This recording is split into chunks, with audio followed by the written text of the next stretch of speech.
자, 우리 앞에서는 사도 바울이 회심 후에 그렇게 예수님을 하나님의 아들이라 그렇게 증언하고 다니면서 많은 유대인들을 당혹하게 했다. 자, 그 내용들에 대해서 우리가 살펴보았습니다. 그도 그럴 만한 것이 예수 믿는 사람들을 그렇게 잡아 죽이던 사람이 이렇게 하루아침에 완전히 사람이 변해가지고 그렇게 오히려 예수를 증거하고 다니니까 얼마나 당황스러웠겠어요. 자, 그 이야기가 있고 나서 오늘 23절에 보면 여러 날이 지났다 그렇게 나오는데, 자, 우리 여기는 조금 좀 눈여겨봐야 됩니다. 여기 여러 날이 지났다 그러면 우리 느낌상으로는 뭐 한 두세 달 지났다 뭐 이렇게 느껴질 수 있는데, 여기서 여러 날이란 요 성경 원문의 단어는 그저 그냥 뭐 몇 달, 뭐 며칠, 뭐 보름 이 정도 그런 개념이 아니에요.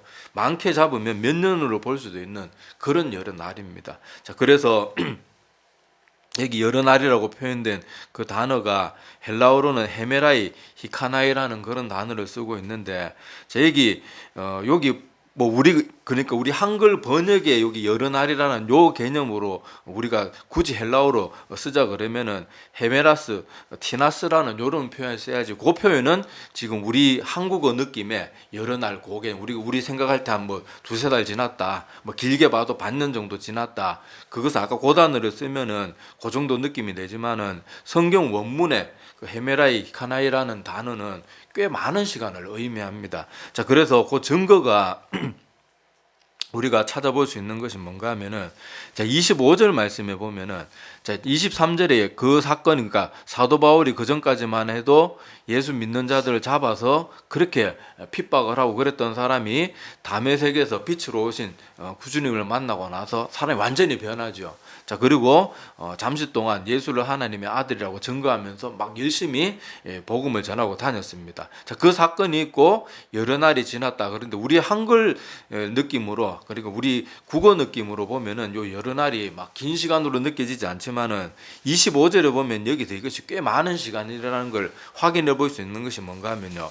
자, 25절에는 그의 뭐라고 나옵니까? 그의 제자들. 여러분, 제자라는 게 하루아침에 생깁니까? 아니잖아요. 더구나 제자가 한 명도 아니고, 여기 25절에 보면 그의 제자들이라니까 꽤 많은 사람이 사도 바울을 광주리에 담아서 성벽에 달아내리라. 그러니까 여러분, 이때 당시 경비가 삼엄한 그런 성벽에서 사도 바울을 광주리에 담아서 내리려 그러면요, 한두 명 갖고 되는 게 아니에요. 망보는 사람도 있어야 되고, 또 여기 그 사람 광주리에 매달아 내리는데 몇 명이 힘을 합쳐가지고 줄을 달아내리기도 해야 되고, 또 이 정보가 사도 바울에게 들어왔다는 것도 아마 제자들을 통해서 들어왔을 텐데, 그 정도 정보력까지 갖추려면 많은 사람들이, 사도 바울을 따르는 사람들이 이미 생겨 있었다는 얘기인데, 자, 이것만 봐도 사도 바울이 여기 여러 날이라는 단어가 하루 이틀을 말하는 게 아니고 꽤 한 연 단위의 시간을 말한다는 것을 알 수가 있어요. 그래서 우리 갈라디아서 1장 17절 이하에 보면은 사도 바울이 이렇게 다메섹 도상에서 주님을 만나고 나서 아라비아로 갔다고 나오고, 아라비아에서 대략 3년의 시간을 그렇게 있다가 뭐 했는지는 자세히 기록되어 있지 않는데, 아라비아로 가서 대략 3년의 시간을 보내고 왔다는 그 기록이 갈라디아서 1장 17절 이하에 보면 아주 짤막하게 기록이 되어 있습니다. 그래서 많은 성경학자나 신학자들이 여기 그 여러 날이 이 사도 바울이 아라비아에 갔다 와서 그렇게 3년 되는 시간 동안 또 사람들, 제자들을 양성하고 기르고 그 날들이 여기 포함된 거 아닌가, 뭐 그렇게 보기도 합니다. 하여튼 중요한 것은 여기 여러 날이라는 개념이 우리가 쓰는, 그냥 우리가 일반적으로 하는 여러 날 그런 개념, 그러니까 뭐 길어봐야 몇 달 정도 그 시간이 아니고 꽤 많은 시간이 흐른 거예요. 자, 그래서 그 제자들이라는 요 단어를 통해서도 확인할 수 있듯이 이 사도 바울이 꽤 많은 시간 열심을 다해서 제자들도 끌어모으고 막 그렇게 복음도 전하고, 그래서 또 제자들도 여기저기 많이 이렇게 있게 된, 그러니까 시간이 꽤 흐른 그런 모습들을 여기서 볼 수가 있습니다. 그리고 사도 바울이 이제 그의 사역이 굉장히 많이 퍼져나갔다는 것도 또 알 수가 있어요. 왜냐하면 24절에는 보면요, 중간부터 보면 그들이 그를 죽이려고, 여기 그들은 그 사도 바울을 죽이려고 하는 그들은 바로 유대인들의 무리를 말하죠. 자, 그러니까 여기 그들은 유대인들이고, 그를 할 때 그는 사도 바울을 말하는데, 자, 사도 바울을 죽이려고 밤낮으로 성문까지 막 삼엄하게 지키는 거예요. 왜냐하면 옛날에 어떤 성벽이 있는 마을 안에 들어가면은 인간의 힘으로는 막 그 뭐 영화에 나오는 무슨 막 특공대처럼 막 무슨 밧줄을 걸고 넘어가지 않는 이상 성문을 넘을 수 있는 높이가 인간의 그냥 자발적인 힘으로 못 넘습니다. 그리고 그또 성문이라고 가만히 있으니까 성벽에는 또 누구들이 있어요? 밤새도록 군인들이 그 성벽 지키는 병사들이 계속 돌고 있고 그러기 때문에 성벽을 넘어가지는 못하고 성문으로 사람들이 보통 출입을 하는데 사도 바울이 못 나가게 하도록 분명히 요 마을 안에 있는 건 알겠는데 어디 있는지는 확실히 모르니까 이 사도 바울을 잡아 죽이려고 성문까지 막 삼엄하게 지키고 있는 거예요. 자, 여기서도 보면 뭘 할 수 있는가 하면요. 이제 사도 바울의 사역이 처음에 사도 바울이 그냥 회심해서 예수가 하나님의 아들이다 이렇게 말을 전하고 다닐 때만 해도 그저 유대인들은 좀 당혹스러운 그 정도였거든요. 근데 지금 사도 바울을 막 성문까지 철저하게 지키면서 죽이려고 한다는 것은 곧 뭘 말하겠어요? 그만큼 지금 유대 사회에 치명적인 그런 자기들 생각으로 말이죠. 치명적인 해를 가할 수 있을 만큼 사도 바울의 그 사역이 확장되고 있다는 거예요. 아니, 사도 바울 혼자 그냥 처음에 그랬듯이 그냥 아유 제가 잠깐 미쳤는가 보다 이러면 이렇게까지 안 하겠죠. 그런데 여기 보니까 지금 제자들도 갖춰져 가지고 막 조직망이 이렇게 이렇게 형성이 되어 있고 유대인들이 봐도 야 이 가만히 놔두면 이 예수라는 사람 때보다 더 하겠다 싶으니까 막 철저하게 잡아 죽이려고 예수님 죽이려고 성문까지 지키질 않았잖아요. 근데 사도 바울은 지금 어떻게까지 합니까? 유대인들이 할 수 있는 모든 인력들을 동원해가지고 성문까지 철저히 지킨다는 것 자체가 뭔가 하면은 사도 바울의 사역이 지금 그 짧은 시간, 어떻게 보면 대략 3년 시간 뭐 성경학자들은 그렇게 보는데 짧다면 짧은 시간이잖아요. 그 시간 동안 사도 바울이 얼마나 열심히 그렇게 노력을 했으면 제자들도 갖추어지고 연락망 같은 것도 갖추어지고 심지어 유대인들이 심각하게 받아들일 수 있을 정도로 열심으로 무언가 했다는 것을 여기서 알 수가 있습니다. 그래서 우리가 여기서 오늘 좀 눈여겨봐야 될 것이 뭔가 하면은 참된 회심을 겪은 사람들의 중요한 특징 중에 하나가요. 부지런해지고 성실해집니다. 여러분 은혜 받은 사람이 막 깨어러 터져가지고 맨날 침대에서 뒹굴뒹굴하고 방 청소도 안 해가지고 방은 쓰레기장 같은 그런 데서 살고 있다. 근데 그 사람 은혜 받았다 하면 여러분 그거 믿을 수 있겠어요? 본능적으로 그거 안 믿어지는 거예요. 은혜 받으면요 깨어를 수가 없어요. 막 침대에 뒹굴뒹굴 거리면서 살고 청소도 안 하고 막 그렇게 살 수가 없어요. 물론 사람의 뭐 깔끔한 정도의 차이는 어느 정도 차이는 있겠지만은 하나님의 성령의 충만함을 맛보고 은혜를 받았다. 나 회심했다. 정말 진심으로 하나님을 믿는다.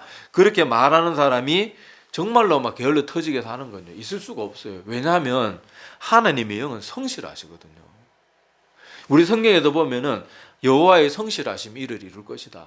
그리고 여호와는 졸지도 아니하시고 주무시지도 아니하신다. 그래서 하나님에 대한 성경의 묘사는 보면요. 항상 성실하고 쉴 틈 없이 잠시도 시간을 허투루 보내는 분이 아니거든요. 그리고 성경에는 보면 게으름에 대해서 뭐라고까지 말합니까? 죄라고까지 말해요. 여러분 예수님이 이 땅에 계실 때 여러 가지 비유들을 많이 사람들에게 베풀었잖아요. 근데 그 비유들에 보면 악한 종들이 나오는데 하나님의 말씀을 제대로 순종하지 않는 그런 자들로 비유되는 악한 종들이 나오는데 그 악한 종들을 책망할 때 예수님이 뭐라고 책망해요? 비유 속에서 이 악하고 게으른 종아 이게 항상 세트로 와요. 악하고 게으른 건 세트로 오고요. 특히 잠언서 보면요. 게으름은 큰 죄로 취급이 됩니다. 근데 사람들은 게으른 건 별로 죄라고 생각 안 해요. 이걸 조심하셔야 되거든요.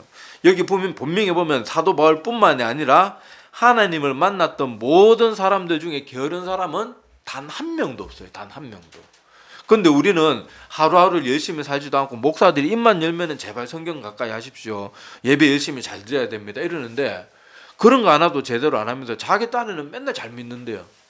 성경 한 장도 잘 안 읽으면서. 그거는 여러분 뭔가 지금 자기가 자기 스스로를 속이고 있는 것이고 아니면 사단에게 속아 넘어가고 있는 거예요. 내가 은혜가 충만하고 하나님을 정말로 참되게 믿는 주의 백성인데 게으르고 나태하다. 그건요 도저히 있을 수가 없는 일. 하나님의 영은 절대로 게으른 영이 아니고 또 하나님은 자기 스스로를 성실한 분이라고 수도 없이 말씀하시는 분이기 때문에 하나님의 영이 내 안에 거하는데 어떻게 게으를 수가 있겠냐고요. 그러니까 내가 하나님 믿는데 게으르다 이러면요, 그건 내가 지금 뭔가 잘못 알고 있는 거예요. 잘못 깨닫고 있고, 사실은 믿음이 없는데 믿음이 있다고 착각하는 걸 수도 있고, 아니면 사단이 주는 거짓된 확신에 빠져가지고 계속 그 착각 속에 머물다가 멸망에 이르게 하도록 사단이 자꾸 나를 부추기는 걸 수도 있어요. 그러니까 정신을 차려야 됩니다. 자, 그래서 우리는 성경 말씀을 보거나 이런 여러 가지 내용들을 볼 때 다른 사람에게 대해서는 그 어떤 잣대를 좀 관대하게 될 필요가 있어요. 우리가 다른 사람의 그런 뭐 구원에 대해서 함부로 판단할 수 없잖아요. 연약한 자도 구원받을 수 있기 때문에. 그렇지만은 말씀을 통해서 나 자신을 볼 때는요, 단호할 줄 알아야 돼요. 근데 우리는 어때요? 항상 잣대를 반대로 적용해가지고 나는 하나님 믿는다 그러고 잘 믿는다 그러고 나는 뭐 교회에서 직분이 어떻다고 나는 뭐 교회 뭐 10년 20년 다녔네 막 그런 거 자랑하면서 자기가 한평생 신앙생활을 게으르고 나태하게 한 것에 대해서는 뭐 사람이 그럴 수도 있지 그런 식으로 어물쩍 잘 넘어가고, 다른 사람은 교회 와서 조금만 실수하면은 막 주일날 짜장면 그릇 사 먹다고 죽일 놈이라 그러고 막 저거는 그리스도인도 아니라 그러고 막, 우리가 사실 그렇게 살거든요. 자기 자신에 대해서는 신앙의 잣대를 한없이 느슨하게 갖다 대면서 다른 사람은 조금만 잘못하면 막 저것만 뭐 누구 집사가 권사가 막 어쩌고 저쩌고 막 그렇게 막 판단을 하잖아요. 근데 그걸 반대로 적용해야 돼요. 다른 사람을 볼 때는 사람이니까 아유, 실수하는가 보다 뭐 그렇게 해야 되지만은, 말씀을 통해서 나 자신을 바라볼 때는요, 좀 냉철하게 나 자신의 말씀, 오늘 사도 바울은 그 3년이라는 시간 동안 이 많은 것을 이루었는데 나 자신은 뭐하나 이런 식으로 나를 좀 바라볼 줄 알아야 된다니까요. 저도 이 말씀 이렇게 준비하면서 야 진짜 사도 바울은 저 시간 저 여러 날이란 그 기간이 얼마 정도인지 구체적으로 알 수는 없지만은 하여튼 어떻게 보면은 뭐 연 단위로 봐도 그렇게 뭐 10년 20년 단위는 아닐 텐데, 그래도 그 시간 동안 그렇게 제자들도 갖추고 막 무슨 연락망도 갖추고 심지어 유대인들에게 위협을 느낄 만큼 그렇게 사역을 확장하기도 했는데, 나 자신을 보니까 참 부끄러운 모습도 많고 그렇더라고요. 그러니까 이런 말씀을 볼 때 나 자신을 좀 냉철하게, 남 이 가지고 자꾸 남 뭐라 그러지 말고 내 자신의 하루의 삶을 돌아보면서 우리 자신에게 이 판단의 잣대를 좀 제대로 들여다보자는 거죠. 오늘 말씀을 통해서 우리 자신을 보면 어떻습니까? 나 하나님 믿는데 부지런히 하루하루 열심히 산다고 자신 있게 말할 수 있는 사람이 얼마나 되겠어요? 얼마나 되겠어요? 다들 하루의 삶을 보면 참 형편없는 모습으로 그렇게 살아가요. 우리가 그래서는 안 되고, 이 사도 바울의 모습을 통해서, 그리고 성경에 나오는 수많은 믿음의 사람들은 하나같이 다 열심히 살았습니다. 여러분, 다윗 왕은 어땠습니까? 다윗 왕은 분명히 하나님을 향해서 내가 하나님의 성전을 짓고 싶습니다 그렇게 말했지만은 다윗은 군인이었잖아요. 그래서 전쟁터에서 많은 피를 흘렸기 때문에 하나님께서 다윗아 너는 안 된다. 왜냐하면 내가 너를 사랑하지 않는 건 아니지만은 너는 그래도 군인이었기 때문에 전장에서 많은 피를 흘려서 그 손으로 하나님의 집을 지을 수는 없다. 그래서 어떻게 약속을 주십니까? 네 아들을 통해서 솔로몬을 통해서 하게 할 테니까 너는 그렇게 지을 수는 없다. 그렇게 하니까 다윗이 아이고 그럼 잘 됐습니다. 뭐 나 다 고생은 아들이 하겠지. 그러면서 다윗이 가만히 있었나요? 아니잖아요. 성경에 보면 다윗은 분명히 자기 손으로 성전을 지을 수는 없었다고 말하지만은 그 성전을 지을 수 없었기 때문에 앞으로 내 아들이 짓게 될 성전을 그렇게 준비하기 위해서 자기의 모든 재산을 다 쏟아가지고 성전 모든 들어갈 재료들 뭐 이런 것들 계속 준비시켜 놓잖아요. 믿음의 사람들은 자기가 뭐 못하고 내가 뭐 할 수 없는 뭐 그런 위치에 있다고 해서 게으르지 않다니까요. 자기만이 할 수 있는 무엇인가를 어떻게든 하려고 애를 쓰고 하여튼 열심히 있는 모습이 나타나기 마련이에요. 내가 하나님 믿는데 게으르다. 그건 아주 사단에게 크게 속고 있는 모습입니다. 제가 신학교 시절에 그 방을 우연히 그 대학 신학교 제가 신대원 다닐 때는 방을 뭐 3명이나 4명이 같이 쓰게 돼 있어요. 기숙사니까 같이 쓰게 돼 있는데 이 기숙사도 뭐 이렇게 방을 뭐 이렇게 배정받다가 보면은 잘 모르는 사람하고도 배정이 되고 막 그 동시에 막 클릭해가지고 친한 사람하고 같이 들어갈 수도 있는데 그게 잘 안 되는 경우도 있거든요. 그래서 하여튼 방을 이렇게 기숙사 방이 배정이 되었는데 한 명의 전도사가 너무너무 게으른 사람이, 이 사람 보면요, 막 화가 하도 게을러 터져가지고 막 화가 나요. 같이 방 쓰는 사람들이 막 화가 날 지경이에요. 어느 정도 여러분 제가 이 말하면 못 믿을지 몰라도 제가 사실은 말은 이거 제가 설교 때 몇 번 말씀드린 적이 있는데 이 사람은 목사 될 사람이라고 신학교 왔는데 자느라고 새벽기도도 안 가요. 근데 새벽기도 안 가면은 그 신대원 졸업이 안 되거든요. 이 사람 하는 게 뭔가 하면요, 방학 때 와서 노동합니다. 이 새벽기도 정리. 근데 신학교에서 그런 식으로 돌아갈 수 있는 길을 열어주면 안 돼. 새벽기도도 안 하는 목회자를, 그런 사람 목회자로 왜 세웁니까? 그런데 그걸 어떻게, 그 새벽기도 점수를 어떻게 채우는가 하면요, 그 방학기나 이런 데 와서 뭐 이렇게 풀 뽑고 뭐 학교 청소하고 이러면은 그 뭐 근로 점수 이런 게 그거에 대해 덮여가지고 그렇게 졸업 점수. 그러니까 이 사람은 방학 때 와서 그거 하고 있어요. 새벽기도 아예 안 나가고, 심지어 1교시가 9시인가에 시작되는데 8시 반이었나 9시, 좀 지금 졸업한 지 오래돼가지고 가물가물한데, 하여튼 1교시도 못 들어갈 때가 많아요. 아니 목사 될 사람이. 근데 이 사람이 또 뭐 하는가 하면요, 축구, 이 신대원에 가면 또 축구 그 뭐 이렇게 동아리가 있는데, 보통 우리 신대원 다니면 동아리 활동할 시간 같은 게 없어요. 뭐 사실 교수님들이 그렇게 우리에게 주는 그 레포트 분량이 산더미에, 정말 거짓말이에요. 산더미예요. 그 모든 책을 다 읽고 레포트 다 쓰려 그러면요, 축구할 시, 밥 먹을 시간도, 잠잘 시간도 없는데 그거 어떻게 하면. 근데 이 사람은 신대원 내내 맨날 축구만 해요. 축구.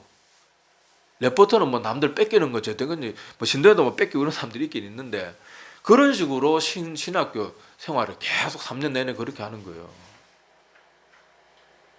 그 아침에 우리는 막 씻고 4명이서 그 좁은 방에서, 여러분 생각해 보세요. 조만한 기숙사 방에서 4명이 왔다 갔다 하는데, 아침에 4명이 막 씻고 뭐 또 하고 왔다 갔다 4명이서 번갈아 가면서 하는데, 한 사람이 방바닥에 누워 있어 봐요.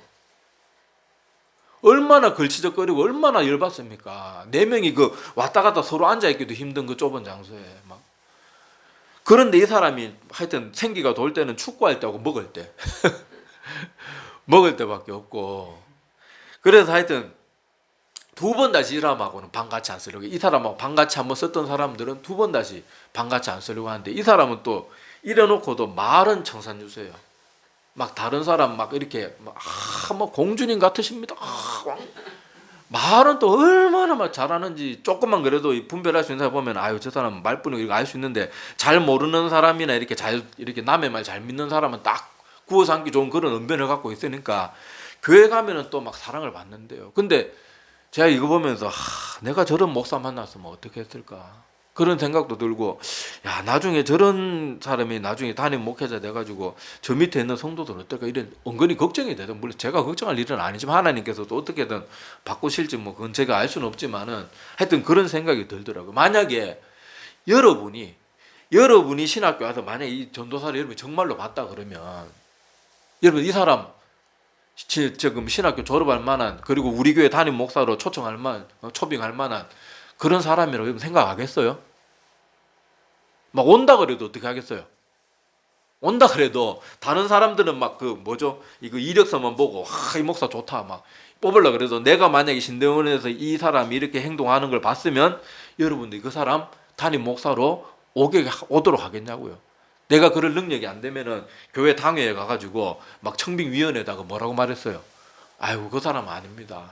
그렇게 말 안 하겠냐고요. 왜요? 말은 잘하는데 왜 안 받아들여요? 그 사람의 삶을 보니까 진짜가 아닌 것 같으니까 안 받아들이는 거거든요. 근데 우리가 내 자신의 삶을 보면서 나도 이런 식으로 살면서 나는 괜찮다고 생각하면은, 이게 논리적으로 생각해도 얼마나 상식적으로 생각해도 얼마나 말이 안 돼요.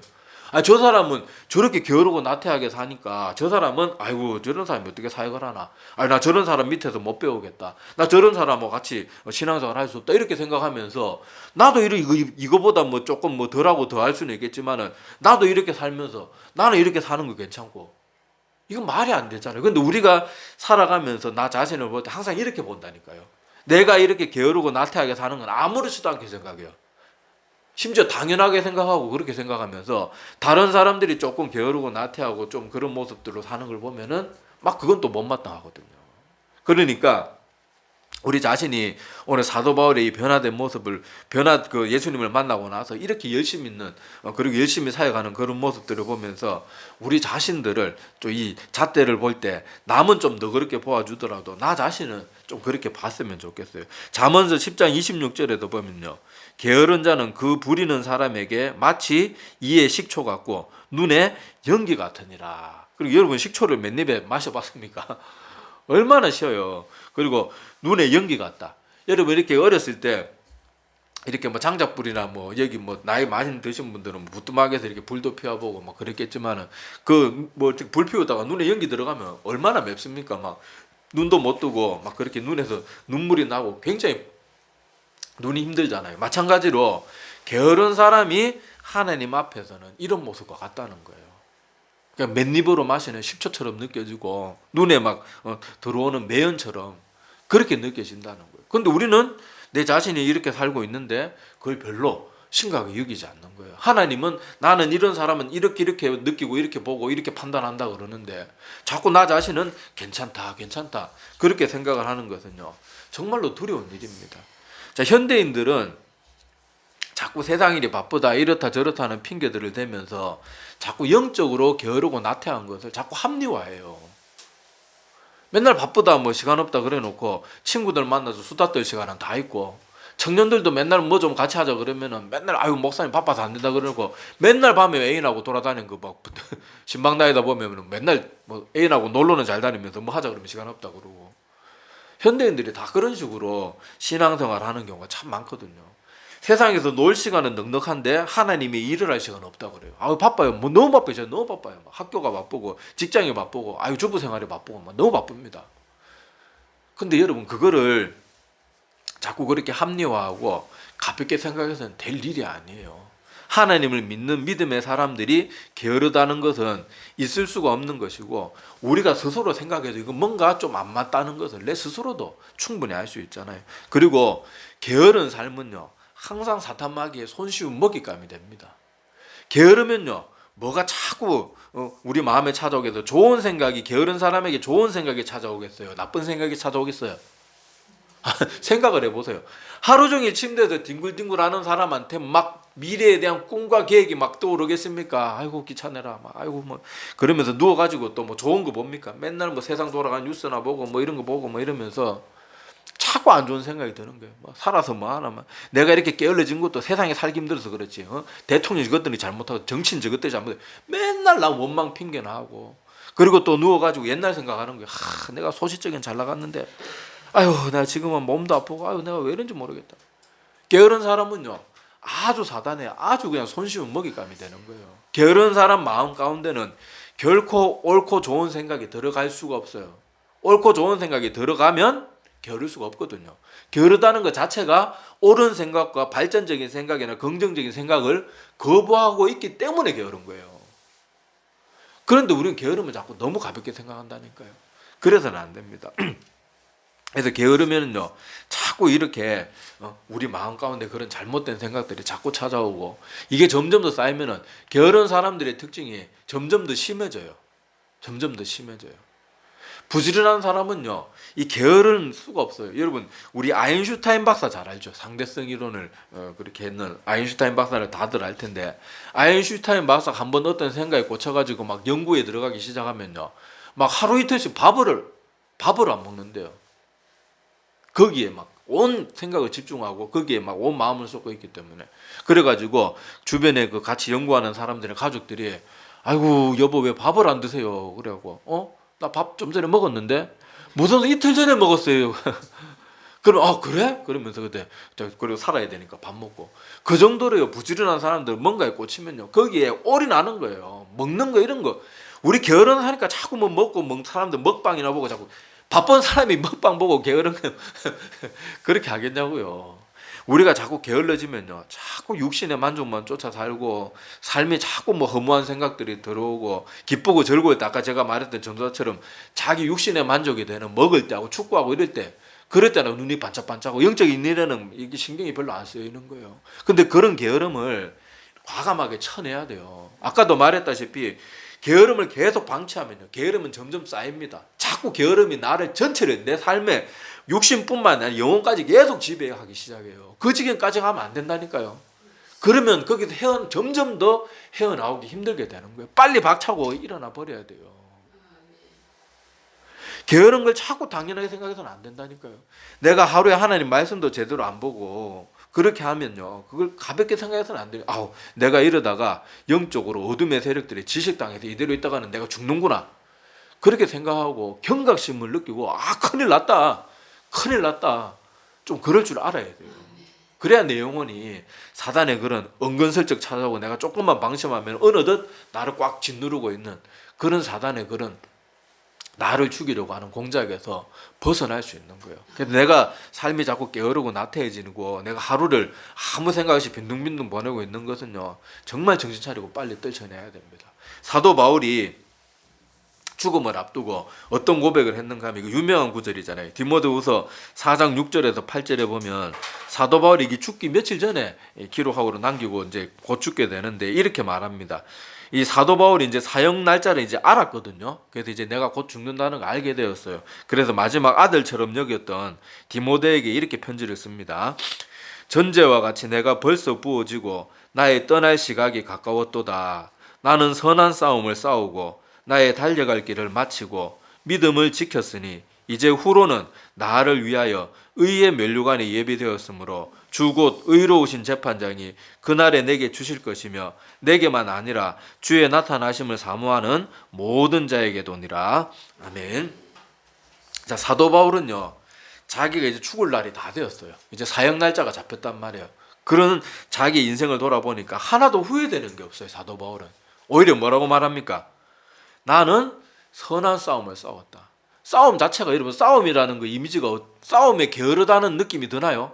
싸움은 치열한 거예요. 잠시도 방심할 수 없는 게 싸움이거든요. 근데 사도 바울은 자신이 지금까지 걸어온 길을 어떻게 표현하고 있어요? 나는 선한 싸움을 싸웠다. 나는 잠시도 방심하고 여러분, 싸우는데 내가 잠시 방심한다. 내가 전쟁터에 나가서 옛날 뭐 다윗 시대나 그런 시대에 가가지고 칼과 방패를 들고 싸우는데 내가 잠시 탄눈 팔고 잠시 게을러졌다. 그러면 어떻게 돼요? 바로 죽는 거예요. 그 1초만 방심해. 뭐 싸우는데 1초만 딱 먼 산 보고 있으면 그대로 죽는 거예요. 그러니까 사도 바울은 자기의 삶을 돌아볼 때 자기의 삶을 싸움으로 비교합니다. 그리고 사도 바울도 자기도 말하잖아요. 내가 이렇게 열심히 복음 전하고 있지만은 내가 이렇게 전하고 난 뒤에 내가 버림이 받을까? 나 자신을 어떻게 한다 그랬습니까? 날마다 쳐서 복종시킨다. 그만큼 치열한 삶을 살았거든요. 자, 그리고 나의 달려갈 길을 마쳤다. 그리고 난 믿음을 지켰다. 내가 이렇게 하나님 앞에서도 정말 부끄러움 없을 만큼 열심히 살았기 때문에 이제 후로는 나를 위하여 의의 면류관이 좀 예비되어 있을 것이다. 이런 고백을 할 수 있는 거예요. 근데 내가 지금 내일 죽어요. 내가 지금 내일 죽는다. 어떻게 이렇게 말할 수 있을까요? 이렇게 말할 수 있는 사람이 과연 몇이나 되겠습니까? 여러분, 자꾸 아니라고 생각하지 말고 지금 내가 내일이면 주님을 만나러 가야 돼요. 하나님께 내 생명을 거둬가신다 그랬어요. 그런 걸 전제로 생각해서 내 자신이 지금 하루를 돌아보라니까요. 얼마나 게으른 사람들이 많은지 몰라요. 특히 영적인 일에는 진짜 막 너무너무 게을러요. 신앙생활 10년, 20년 돼 성경 한번 읽은 사람이 수두룩빽빽이에요. 이게 어떻게 믿는 사람이라고 할 수 있겠냐고요. 내가 내일 주님 앞에 가는데 나 정말 열심히 신앙생활 했습니다. 나 예배 자리 열심히 지켰습니다. 나 하나님 말씀대로 살려고 맨날 성경 말씀 열심히 보고 그랬습니다. 잘했지요. 그렇게 자신 있게 말할 수 있는 사람이 몇이나 돼요. 저도 부끄러운 모습이 더 많을 것 같아요. 사역자들도 이런데 성도들 맨날 커피 마실 시간에 있으면서 성경 한 장도 안 읽으면서 어떻게 내가 하나님 앞에 서게 되었을 때 내가 부끄러움 없이 설 수 있고 그런 믿음으로 내가 내 구원을 어떻게 난 그게 더 신기해요. 그런 믿음으로 어떻게 자기 구원의 확신을 할 수 있냐. 난 그게 더 신기하고, 그런 사람이니까 자꾸 확신을 가져야 됩니다. 이렇게 가르치는 사역자도 저는 사실 이해가 안 되고, 우리가 정말 온 마음을 다해서 하나님을 붙들어도 구원 받을까 말까인데.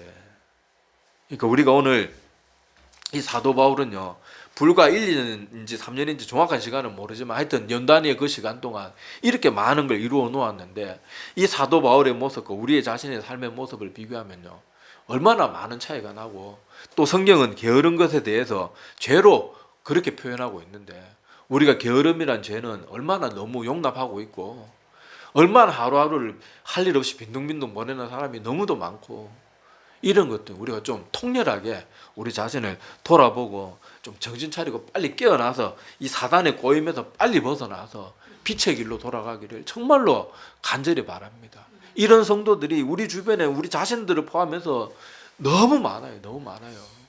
전혀 구원받은 믿음도 아니고 전혀 열심히 사는 모습도 아닌데 자기가 잘 믿는다고 생각해요. 그런 확신은 누가 주겠어요? 하나님이 주시겠어요? 아니, 사단이 주는 거예요. 정신 차리고 우리가 정말로 하나님 바르게 믿는 사람은 절대로 게으르고 나태하고 하나님 말씀을 가까이 하는 이런 일에도 결코 게으를 수가 없다는 거. 그래서 자기 자신에게는 그 판단의 잣대를 어떻게 되라고요? 엄격하게 되고, 그렇게 해서 좀 깨어나기를 바랍니다. 기도드리겠습니다.